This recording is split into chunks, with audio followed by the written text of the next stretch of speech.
It's really good this afternoon to be speaking to Mel Ross. Mel is the founder of Adapted Digital and also the creator of The Dylan Way. So Mel actually helps companies with digital transformation. Instead of me explaining to you exactly what she does, I think it'd be far better if Mel did that herself. Welcome to Business Questions, Mel.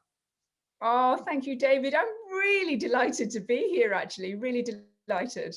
I'm really, really looking forward to it because every person I speak to, I just learn an incredible amount, and I know the viewers will as well. And it's just in this lockdown period, we can just use this time to actually really increase our knowledge through people like yourself who are very, very generous with their time and to help others, because a lot of people will be wondering how to transform their business, how to grow their business, and also people starting up in business who'd like to do it in the right way initially.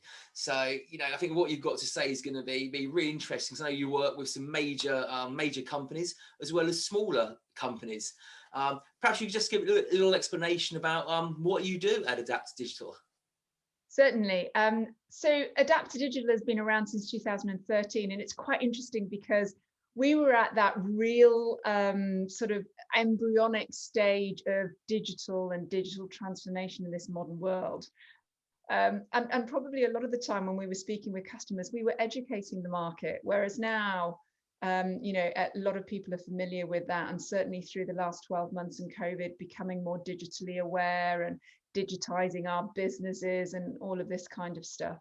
So started life in 2013, David, and where we are today is we work all over the world, and we work with governments, public sector and private sector, as you mentioned yourself just then, large and small organizations. We work delivering and deploying the Dylan Way within organizations. And what does that mean? Well, the Dylan Way is a brand name for a framework, which is the People Framework for Digital Transformation. And what that really means is we go in and we work predominantly with the leaders and the owners of organizations, and we help them to understand what modern leadership mindset and thinking looks like. And then we help them make that change. So it's a very personal journey, as well as an outward kind of action orientated journey.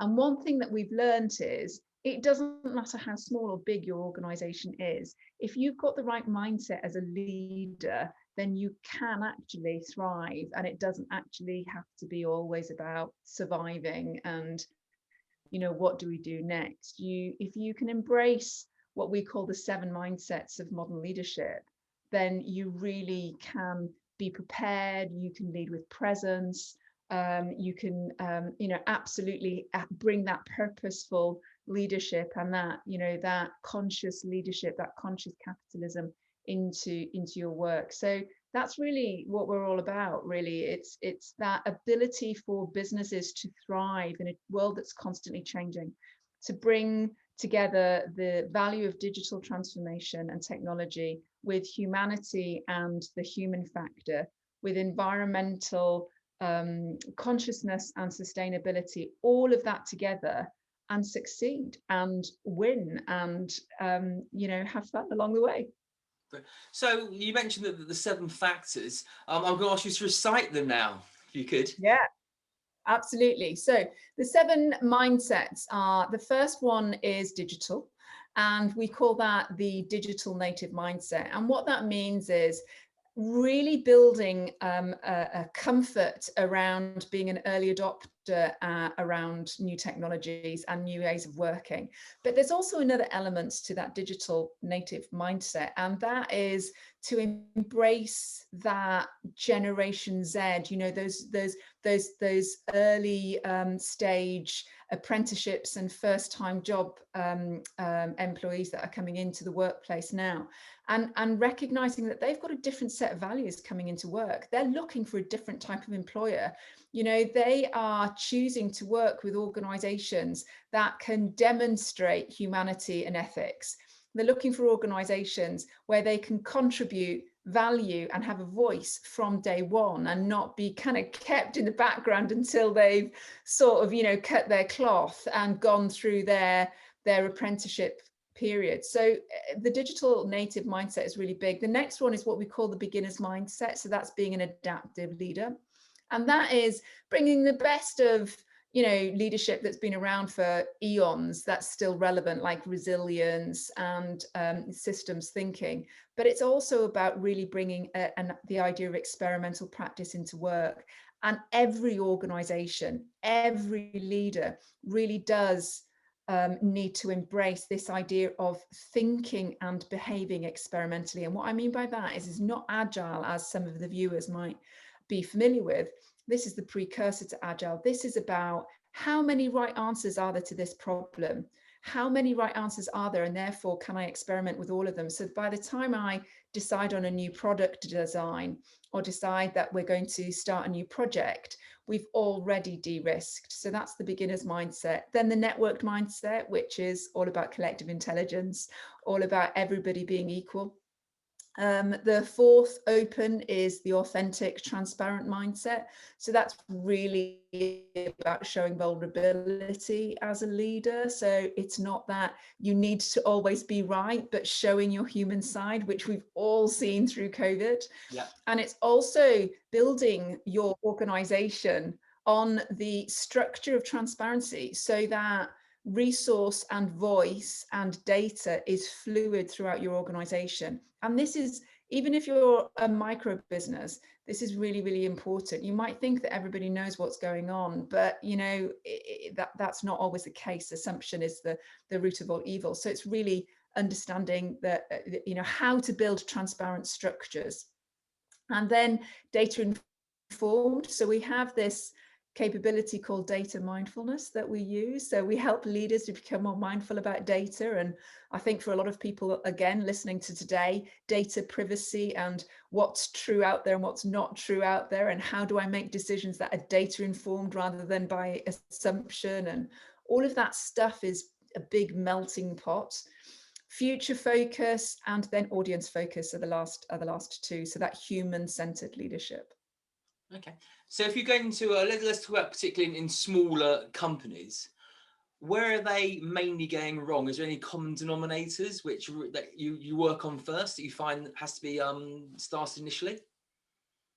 Yeah, it's a really, really good question, David. I think that there's a really strong sense when we work with smaller organizations and smaller leadership teams that there is you know, this sense of I've got to know what's right, and I've got to protect my IP, and I've got to, you know, we've got to prove ourselves. But actually, we're living in a shared economy. We're living in a world that networked ecosystems are super, super important. So I think one of the things that we do tend to work a lot on with developing mindset and capability with entrepreneurs and startup leaders is, you know, get out there and be networked, and don't be afraid to ask. You know, everybody's about protect your IP, and you know, it's everybody's all about competition. Well, actually, it doesn't have to be. You know, it's quite interesting that you can really adopt what we call a partner mindset, and you can really thrive and accelerate success if you adopt that partner mindset and really think about the collective and ask for help. You know, really ask for help. Don't think that you have to prove yourself to be succeeding and having done something before you go out there. So that's really big. And just very quickly, David, off the back of that, there is also something else that a very dear colleague of mine, Matt Ballantyne, he talks about working out loud. And I think that the concept of working out loud, of working in the transparent kind of open space, sharing with people what you are doing rather than what you have done, what you are becoming rather than what you have become, sharing the journey, I think is something really, really valuable and really healthy for startups and small businesses and entrepreneurs. Yeah, absolutely. And I think, you know, one of the main stumbling blocks, and probably myself included in a small business, is actually we don't invest in ourselves. I certainly used to. I still am a photographer, but used to do photography, you know, full time. And I invested thousands in my education as a photographer, going to seminars and in workshops. It was in wedding photography. And I won't lie, it was a lot of fun because it was usually in Vegas or New York or somewhere fun with lots of friends and lots of alcohol. But we learned a ton as well. And it really helped progress my business and lead on to future things and where I am now. But I think in business, especially in the smaller family companies, no one takes on a non-executive director. They don't take on a mentor because they think they know it all. And I always use the analogy that, you know, if you use someone like, I'm just going to use a golfer, Rory McIlroy or Tiger Woods, that the very best in the world, number one in the world, they still have a coach. If they need a coach, surely we as business people need coaches and to take outside advice and observation as well. Yeah, you're absolutely right. And what I would say in addition to that is it's not just about having a coach or one mentor. You can have multiple mentors and coaches and advisors for different areas.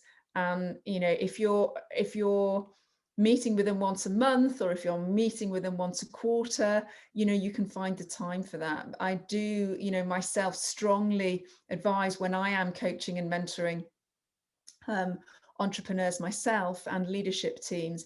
You know, I always say there's two things that every single business owner and leader should do. Number one, understand and connect with different mentors and coaches, and they don't have to stay with you forever and a day either. You know, you've got to match them to your needs, but also it's really healthy to have more than one peer group. So, you know, you can have a peer group that are within your domain area so that you can talk in a like-minded way about similar problems and solutions. But it's also really healthy to have different peer groups that might be a little bit more disconnected to your core product and service area, but they're just able to give you a wider frame of reference so that you can be a little bit more prepared and a little bit more creative with your own decision making. So I think, you know, that's something really important as well.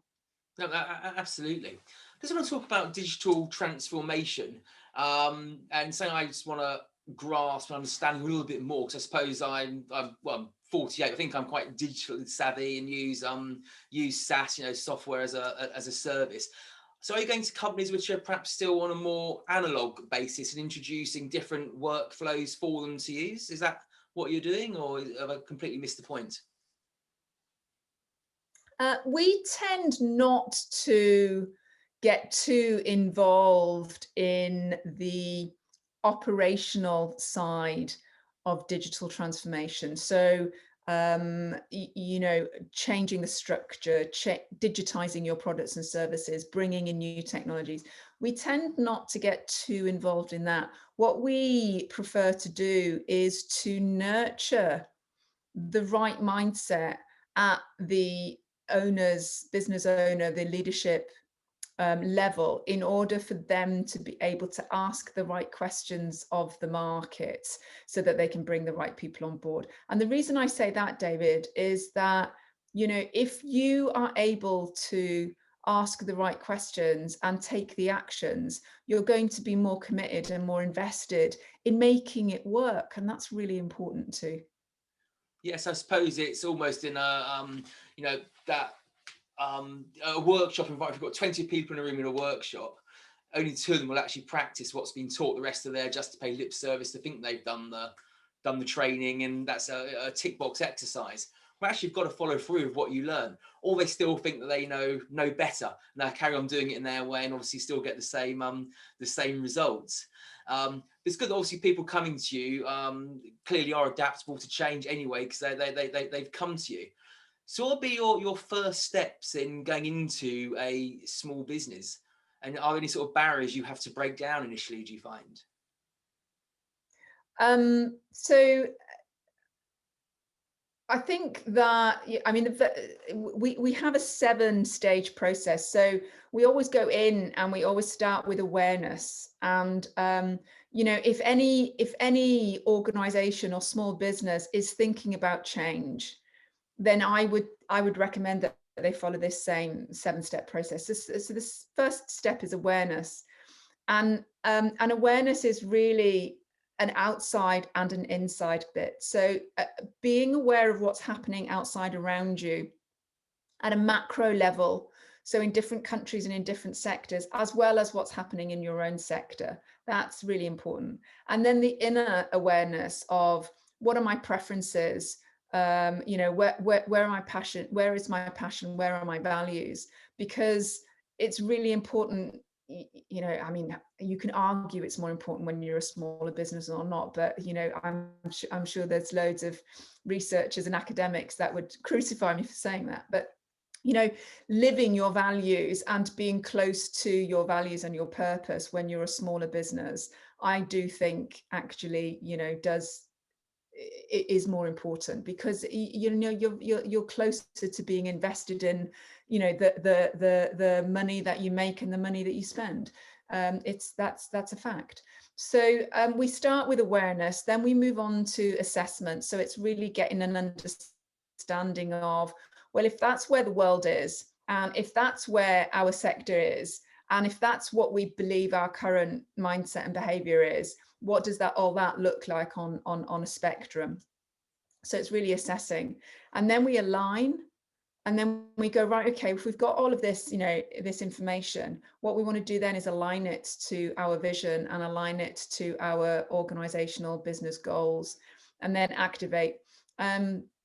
And then we go on activate to advance. We have 2 final stages, which are super important. The penultimate stage is amplify, and then we have attract.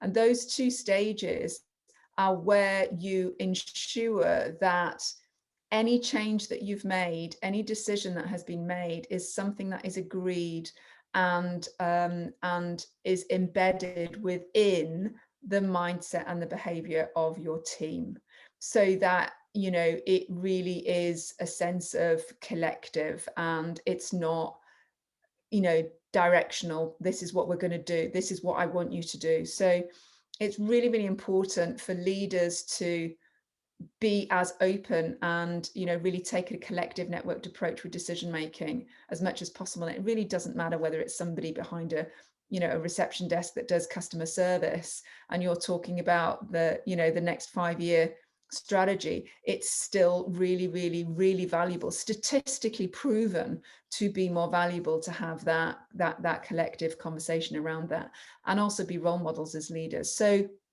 you know, when you ask what are the things that we do when we first go in, you know, whether we're going in to work with a big global financial organization or a small, you know, micro business around the corner, we'd go in and do the same things.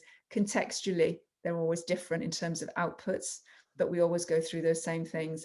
Blockers, from a small business perspective, you know, I think one of the things that I've come across is the idea of putting together a technology stack or a technology ecosystem to automate your transactional and your repetitive tasks, and then using technology to really help amplify what you may have been doing in a bricks and mortar environment. So I think a lot of small businesses think that that's something that is only for the big boys, or if it's something that, you know, small to medium enterprise can and should do, it's probably going to cost a load of money, and I'm trying to survive through COVID, you know.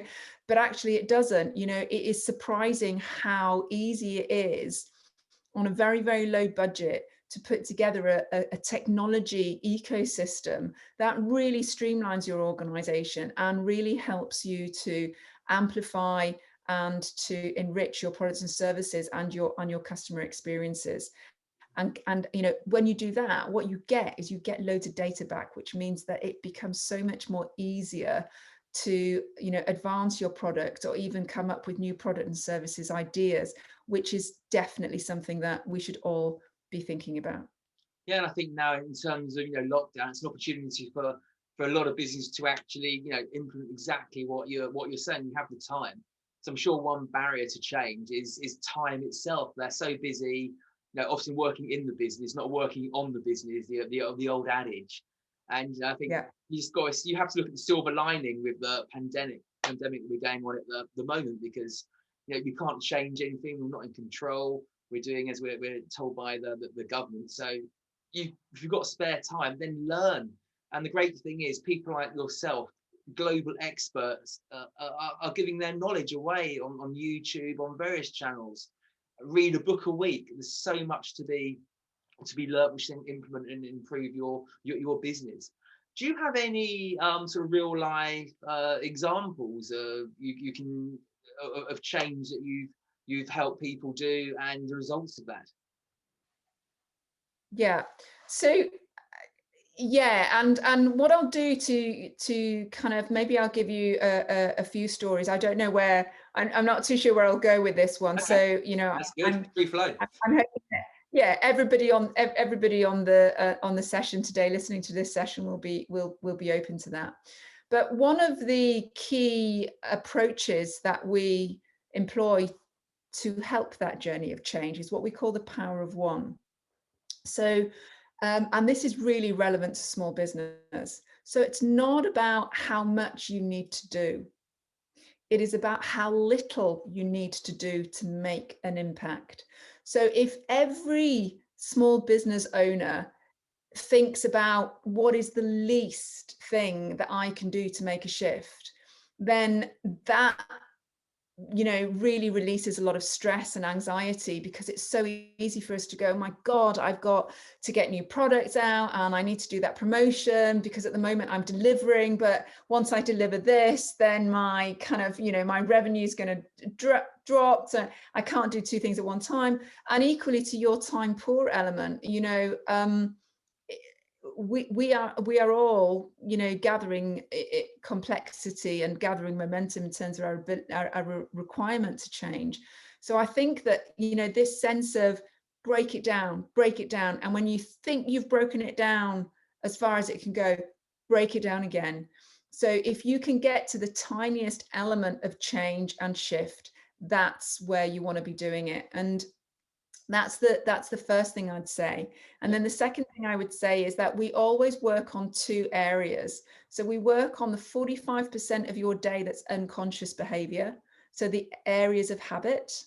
And this is really interesting because habit is 45% of our day is unconscious behavior. If we're able to hack into that and really make that a little bit more effective, wow, right? So it's thinking about what your habits are, and we've had some amazing shift stories there in terms of leaders and small businesses that have just made tiny little nuance changes to their behaviors. Like one small organization only had 4 employees and everybody's working like a Trojan horse. And one habit that they put together was every day at 10 o'clock, they stop. And for 10 minutes, everybody says what they worked on yesterday and what they work on today. And it's a technique from Agile Method Project Management. It's called a daily stand-up. It is sublime because that's all you do. And everybody gets voice for 60 seconds and then you're on with your day and everybody gets back to it. This organization said that their ability, their connectedness, their awareness and their empathy for their colleagues, even though they were a small business, just so increased, and that decisions were made, faster decision making. It was easier to unblock problems because they were identified in advance. All of that kind of stuff really made a huge difference. So that sense of what are the habits that we can do. And then another small business owner in the finance sector that I was working with was absolutely, really and utterly stacked with emails, because the majority of his work and his communication with clients was working through this one technology of email. And he also kind of had, email marketing coming in and this, that, and the other. And he found himself the absolute slave to emails every day. So in the other side of your daily practice. You've got your conscious brain, the decisions that you make that are conscious, the 55%. So in that world, we talk about power-ups. So I worked with this gentleman and I said to him, right, every single day, at the beginning of every day, all I want you to do is do a 1% power-up, a 1% power-up, and think about your all of the things that you do that you're conscious of, and hack it and see if you can just increase it by 1% every day. And the very next day, after him being complaining about his emails, he said, Mel, 1%, 1%. So he created this tiny little rule which said, all of the emails from this person go automatically into that box. It took him about 2.5 minutes, 3 minutes to do. And he came to me, he went, oh my God, I have just won 20 minutes every single day, because I'm not, you know, I don't need to read it until I need to read it. And I realized that I can just delete half of them. But I was such a slave to opening them, and I ended up reading them and going down their rabbit hole. So that 1%, you know, productivity power up, as well as some of the habits, are really, really important. It's huge, isn't it? And I used to use very simple keyboard shortcuts, even for my address. It's just two keys, and it's done. And I've got that, for a number of things, and different, or email signatures, or very repetitive things, and make that. And there's actually software now to do that for you, which the name eludes me at the moment. But they have it all. It's fantastic. And if you email all day long, God, the time savings are absolutely incredible. I've actually tried to get to the habit, because I think I probably have too many emails, but I shut the email down if I'm focusing on like this. When I'm editing this video, I will shut my email down so I can just focus on editing this, because I don't need that distraction, and nothing's that urgent. You know, people can phone me should they need me. Absolutely. Yeah. What, do you have? Oh, sorry. I was going to say, there's just one other story. One other story that I'm thinking about with a small business owner. I was with a small business, and the leadership team were really working in the business, and they were, they wanted help with strategy and realizing, the future and where the future should go for the business. And we went through our 7 stages, and it was really interesting when we were in those early stages, because what I recognized was the way that they approached their day was they were doing menial things, like going through their emails for an hour first thing in the morning and feeling really good that they'd spent an hour going through their emails, or writing a report in the morning, and this, that, and the other. And I said to them, it's really important for you to understand your day as a finite, like a battery. It's a finite container of energy. So if you think you start off the day with 100% energy, and you end the day with not very much energy, and you go to sleep at night, and you recharge your energy. So if you think about that, the stuff that you do in the morning should be the most challenging, the most strategic, and do that in the morning when you've got the most energy. And then as you're going through the day, the things that require less and less and less of your energy and your focus are the things that you should actually prioritize. So what they realized was that they were putting the things that they should be putting at the end of the day, at the beginning of the day. And by the time it got to the end of the day, they just couldn't even approach strategy or the future. So they upturned everything, and they just spent that kind of, that precious time first thing in the morning on the most challenging areas of the business, and or the future visioning and strategy of the business. Sorry, David, I cut across you, but I just wanted to share that story as well. No, I think it's really interesting, actually. I also think that, we don't necessarily, unless you're forced to do it, if you're working for yourself in the whole sort of 9 to 5 sort of, stratosphere, that's never really worked for me, because I'm far more productive in the mornings. I'm up at 6 o'clock. I often start work at 6:30. So if I've had enough at 4 o'clock, my brain's gone to mush, I'm quite happy to stop then. I know I've put in a full day. Conversely, I can carry on working till 7 or 8 o'clock in the evening. But for me, those important things I get done first thing in the morning. Yeah. Other people I know, actually, they're quite happy starting at 10 o'clock, and then I finish working at 9 o'clock at night. but it's working when you personally, in your sort of your sleep patterns and your own personal energy levels are up, I think, and the ability to do that now is so easy to do. So I think that's a really, really important point that you bring over. But I was just going to ask if you've got any other sort of general business advice that you've noticed in companies that you've visited on things that they can improve. You know, the biggest piece of advice that I can give anybody listening today is to take care of your own leadership physiology, to take care of your own leadership health and well-being.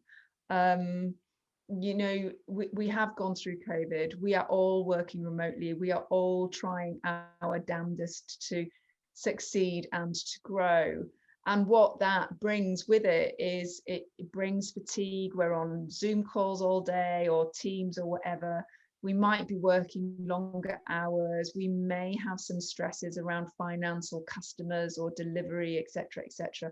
It is so important for every single leader, you know, whether you're a one-man band or you're, you know, up there as a CEO of a large multinational, is really to understand and to take proper care of your own health and well-being as a leader. You know, things like sleep hygiene, small breaks, you know, understanding how to maybe, you know, at meetings during the day, instead of sitting in front of a computer and having all of your meetings on Zoom, are there some meetings that you can have walking, you know, so that you are with a customer or with a supplier and you're having a walking meeting?